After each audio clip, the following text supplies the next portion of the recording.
L'intervention de mon collègue Maxime Lenné vous rappelle à nouveau qu'une politique énergétique cohérente, ça se pense, ça se prépare en amont, puis on met les moyens nécessaires pour l'appliquer.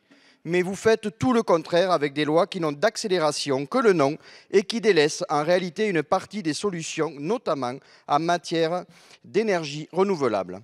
Je suis élu d'une circonscription rurale avec beaucoup de grands logements qui sont très anciens. Chauffer ces logements coûte plus cher et nécessite souvent des travaux d'isolation. Nous avons besoin d'une politique de rénovation énergétique qui soit adaptée à cette réalité. N'est-ce pas cela la souveraineté que de trouver des solutions adaptées à la réalité des territoires? Et que faites-vous? Vous retirez 1 milliard d'euros au dispositif MaPrimeRénov'. Vous laissez faire cette aberration qu'est l'agrivoltaïsme, car vous semblez penser que poser des panneaux solaires sur des surfaces agricoles nourricières peut solutionner la crise paysanne et permettre à notre pays de rattraper son retard coupable en matière d'ENR. Pourtant, tous les syndicats agricoles représentatifs de mon département et la Chambre agricole sont contre. En réalité, poser des panneaux solaires sur des terres arables n'est pas nécessaire. Il y a suffisamment de surface sur les grandes toitures, selon l'ADEME.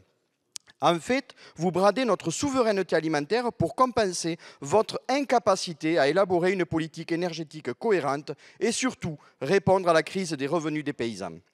Nous avons pourtant proposé des mesures concrètes, prix plancher des producteurs, encadrement des marges de la grande distribution, sortir des traités de libre-échange. Nos paysans veulent vivre de leur travail.